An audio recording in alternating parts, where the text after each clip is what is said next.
శంకర భగవత్పాదాచార్యులు దక్షిణామూర్తి స్తోత్రంలో అవస్థలు శరీరానికి మారిపోతున్నాయి, అది ఉంటుందా అని వెళ్ళిపోయింది, ఒకనాడు పడిపోయింది. అది వస్తుందా, అది కూడా రాదు, అది కూడా కట్టెలోకి వెళ్ళిపోయింది. ఆఖరికి పైన కప్పిన బట్ట మేటి చాకలి పాలు పొడుచు పెళ్ళామైన పరుల పాలు. పైన కప్పిన కొత్త బట్ట కూడా వీడు తీసుకెళ్లేదు లేదు. వీడు చేసుకున్న ధర్మం ఏదైనా ఉంటే అదొక్కటే వస్తుంది వీడితోటి. ఓరి పెచ్చాడా, రేపు విశాఖపట్నం వెడతానంటే ఇవాళ పెట్టి సర్దేస్తుంటావు, లోపలికి ఎక్కావు కనుక భోగిలోకి దిగిపోవడం కూడా తప్పదు. Down journey ticket also is reserved in your name. ఆ జర్నీ తప్పదు, వెళ్ళిపోవలసిందే. మరి దానికేం పెట్టి సర్దుకుంటున్నావురా? గత జన్మలో చేసుకున్నటువంటి పుణ్యమునకు సంబంధించినటువంటి ఫలితముగా ఈ జన్మలో నీకొచ్చినటువంటి ఐశ్వర్యాన్ని, యశస్సుని పంచుకోవడానికి నీ భార్యా బిడ్డల రూపంలో వాళ్ళు స్వీకరిస్తున్నారు. కానీ వచ్చే జన్మలో మళ్ళీ నువ్వు చేసుకున్నటువంటి పుణ్యము లేకపోతే ఒకరి దగ్గరికి వెళ్లి చెయ్యి చాపి నిలబడవలసి ఉంటుంది. అదే దశమస్కందంలో కృష్ణ భగవానుడు లీలగా చూపిస్తాడు. వారి ఇల్లు సొచ్చి కడవల దోరంబుగా నెయ్యి త్రాగి తుద నా కడవల్ వీరింట నీసుతుండిట వారికి వీరికి పెద్ద వాదయ్యసతి ఆడంజని మీగడ పెరుగోటక నీ సుతుడు త్రావి ఒక ఇంచుకొతా కోడలి మూతింజరిమిన కోడలు ముచ్చనుచు అత్త కొట్టెల తాంగి. ఇవన్నీ ఏమిటి? ధర్మం చెయ్యకుండా దాచుకున్న వాటిని అంత తేలికగా పరమాత్మ ఎలా తీసేయాలో అలా తీసేస్తాడు. నృసింహ శతకంలో ఒక అందమైనటువంటి మాట అంటారు. తల్లి గర్భము నుండి ధనము తాడెవ్వడు వెళ్ళిపోయడినాడు వెంట రాదు, లక్షాధికారైన లవణమన్నమె కాని మిరుగు బంగారంబు మింగబోడు, విత్తమార్జన చేసి విర్రవీగుటె కాని కూడబెట్టిన సొమ్ము కుడువలేడు, పుందుగా మరుగైన భూమిలోపల పెట్టి దాన ధర్మము లేక దాచి దాచి తుదకు దొంగలకిత్తురో దొరలకౌ తేనె జుంటీగలీయవా తిరువరుల భూషణ వికాస శ్రీధర్మ పుర నివాస దుష్ట సంహార నరసింహ దురిత దూర. రే, నువ్వు సంపాదించి సంపాదించి సంపాదించిందంతా పిల్లలు పట్టుకుపోతారా రేపొద్దున?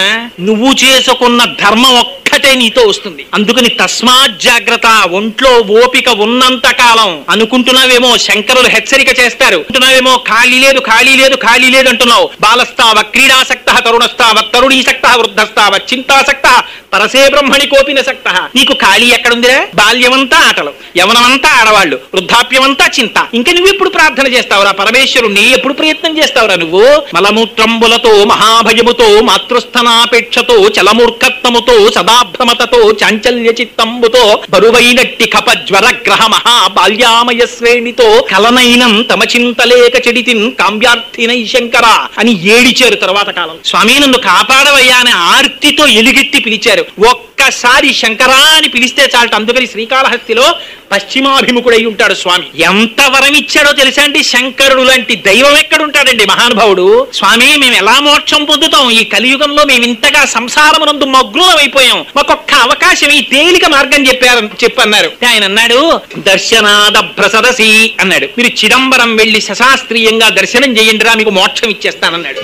చిదంబరం వెళ్లి దర్శనం చేస్తే ఏముంటుంది? అర్చకులు తెర తీస్తారో గోడ ఉంటుంది, దానికి మారేడు మాలలు దండేస్తారు, తెరేసేసి వెళ్ళిపోండి అంటారు. ఏమంటే లింగం కనపడలేదు మాకంటే, లింగం లేదు ఏమీ లేదు బయలుదేరంటారు. లింగం కనపడకపోవడం ఏమిటి అంటే ఏమంటారు? చిదంబర రహస్యం లేండి అంటారు. ఇప్పుడు చిదంబర రహస్యం ఏమిటిరా? పోనీ ఇది ఎక్కడ చెప్తారు? ఎక్కడ చెప్పేవాడు లేడు, నువ్వు వెళ్ళిరా అంటారు. అది ఆకాశలింగం. ఆకాశం అంటే అనంతమైనటువంటి స్వరూపం. ఇక్కడున్నాడు అక్కడ లేడు అని చెప్పడం కుదరదు. శంకరుణ్ణి ఎలా తీసుకొచ్చి చూపిస్తారు మీరు? చూపించడం కుదరదు. అందుకని ఆ మహానుభావుడు గురించి చెప్పవలసి వస్తే అందుకని చిదంబరంలో ఆకాశలింగం. కానీ మేము ఎలా స్వామి దర్శనం చేయలేమే? నువ్వు దర్శనం చెయ్యలేకపోతే దర్శనాద భ్రసదసి జననాత్ కమలాలయే, కమలాపురంలో పుట్టు, కరవీరపురంలో పుడితే నీకు మోక్షం ఇస్తానన్నాడు స్వామి. అంటే కమలాలయంలో పుడితే. స్వామి పుట్టడం నా చేతిలో ఉందా? Both birth and death are accidents. ఎప్పుడు పుడతామో తెలియదు, ఎప్పుడు చచ్చిపోతామో తెలియదు, ఎక్కడ పుడతామో తెలియదు, ఎక్కడ చచ్చిపోతామో తెలియదు. అందుకని ఎలా కుదురుతుంది స్వామి? నేనా పుట్టేవాణ్ణి?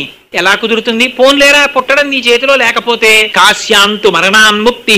నీ బాధ్యతలన్నీ అయిపోయిన తర్వాత కాశీ వెళ్లి విశ్వేశ్వరుణ్ణి ధ్యానం చేసుకో. నువ్వు చిట్ట చివర ఏ భావనతో ఉన్నా నువ్వు మరణిస్తే చాలు, నీకు మోక్షం ఇస్తాను, కాశీలో చచ్చిపోతాను. కుదరదు స్వామి, పిల్లలందరినీ వదిలి కాశీ వెళ్ళిపోయి ఉండిపోవడమా? అలా ఏం కుదరదు, మేమేం అలా వెళ్ళలేం, సంసారమగ్నులమని మేము ముందే చెప్పేశాం. మా పిల్లలతోనే ఉంటాం, మా టీవీయే చూస్తాం, మా టేప్ రికార్డరే వింటాం, మా బాల్కనీలోనే కూర్చుంటాం, మేమెప్పుడూ నీ గురించి చింతన చెయ్యం, నువ్వే వచ్చి మోక్షమి.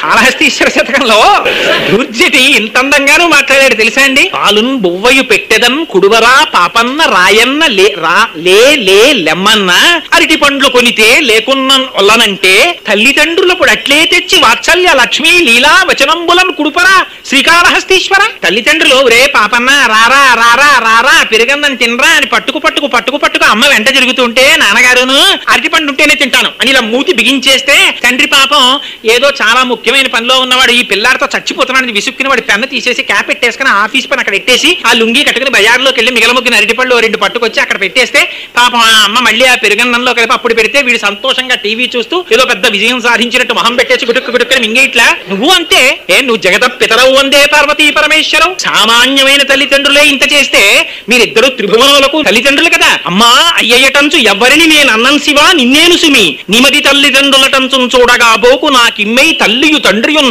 సకలము నీవేగాక సంసారపు చిమ్మంచీకటి కప్పకుండా కనుమా శ్రీకాళహస్తీశ్వర నువ్వే వచ్చి మోక్షమి మరి ఏరా నువ్వు చేసింది ఏమీ లేదు కదా అంటావేమో శ్రీశైలేషు భజింతునో యభవు కాంచీనాథు సేవింతునో కాశీవల్లభు కల్వబోధన మహాకాళేషు పూజింతునో నా శీలం బడువైన మేరు వణుచున్ రక్షింపవే నీ కృపా శ్రీ శృంగార విలాసహాసముల చేసి కాళహస్తీశ్వర ఎంత గడుసుతనమో చూడండి కవుల్ది పిల్లలు మాట వినలేదనుకోండి తండ్రి ఏం చేస్తాడు కొట్టేస్తాడా కొట్టలేక వీడు ఎంత మంచివాడు అనుకుంటున్నావు వీడు ఎంతైనా చేసేస్తాడే నిన్ను పాపం వాడిని అన్నాను నాన్నగారి పుస్తకాలన్నీ సర్దుకుని గూట్లో పెట్టేసుకోండి అన్నాను 10 నిమిషాల్లో సర్దుకుని పెట్టేశాడు తెలుసా వాడిని నువ్వేదో అల్లరి పిల్లని అనుకుంటున్నావు వాడిని అలా కేకలేస్తున్నావు కానీ వాడు తలుచుకున్నాడంటే నిమిషంలో అన్నం తినేస్తాడు తెలుసా అని తండ్రి ఏదో వాడు చేసిన ఇంత పనిని తీసుకొచ్చి అదేదో భారతరత్న పుచ్చుకోవలసినంత పెద్ద పనిలా చెప్పి కొడుకుని పొగిలినట్టుగా నేను ఎప్పుడు శ్రీశైలం వెళ్ళను శ్రీశైలేషు భజింతునో యభవు కాంచీనాథు సేవింతునో కంచి వెళ్ళను కాళేశ్వరానికి వెళ్ళను కాశీ వెళ్ళను మా ఇంటి బాల్కనీలోనే కూర్చుంటాను అలా వీధిలో సందులో వచ్చే వాళ్ళని పోయే వాళ్ళని చూస్తుంటాను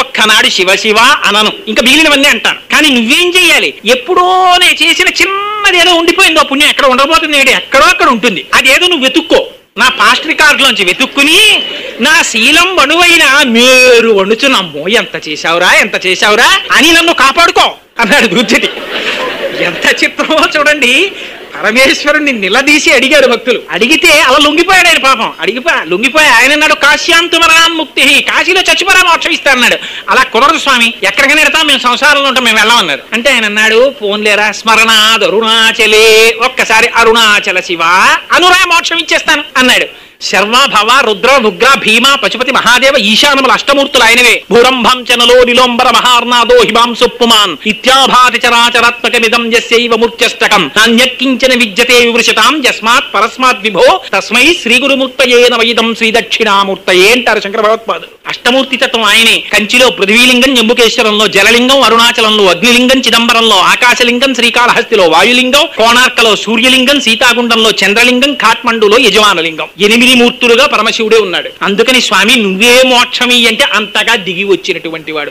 ఆయనే మన కోసమని సాకారంబుగా చూపవే అంటే తల్లిదండ్రుల్లా కనబడ్డాడు ఆయనే తేలికగా లింగమూర్తి అయ్యాడు అంతటా ఉన్నవాడిని నేను ఎలా చూస్తానయ్యా నాకు చూడడం చేత కావట్లేదు అన్నారు దూర్జటి ఎంత గొప్పగా మాట్లాడాడో తెలుసండి మనందరికీ రిప్రజెంటేటివ్ దూర్జటి నిజంగా నీ రూపంబు తలంపగా తుది మొదలనే కాన నీవైనచో రమ్మనియంచు చెప్పవు వృధారంభంబులింకేటికిన్ పాలన్ ముంచుము నీట ముంచుమిక నిన్నే నమ్మినాడంజుమి శ్రీరామార్చిత పాద పద్మజుగళ శ్రీకాళహస్తీశ్వర నిన్ను చూద్దామంటే ఏమిటో సమస్త బ్రహ్మాండములు నిండిపోయి అంటాడు నేను ఇక్కడ కూర్చుంటే నాకు నిడదవోలు కనపడదు నిడదవోల్లో ఉంటే కాకినాడ కనపడదు నేను ఎక్కడ చూస్తాను ఈ బ్రహ్మాండాలన్నింటినీ నాకేం కనపట్టలేదు పోనీ నిన్ను చూద్దామంటే కనపట్టలేదంటే నువ్వు వచ్చి పక్కన కూర్చుని అలా కాదు నాన్న ఇలా చూడని చెప్పద్దు నువ్వు చెప్పవు అందుకని నాకేం సంబంధం లేదు నాకేం కనపట్టలేదు పాల ముంచుతావో నీట ముంచుతావో నీ ఇష్టం నువ్వు వచ్చి చూపించుకోవాలండి శరణం ప్రజేతి అని భూయోపి మహ్యమిహితౌ కరదర్శితౌ తే శ్రీ వెంకటేశ చరణౌ శరణం ప్రపద్యే అదంత గడుసు శ్లోకమో ఇదంత గడుసు పద్యం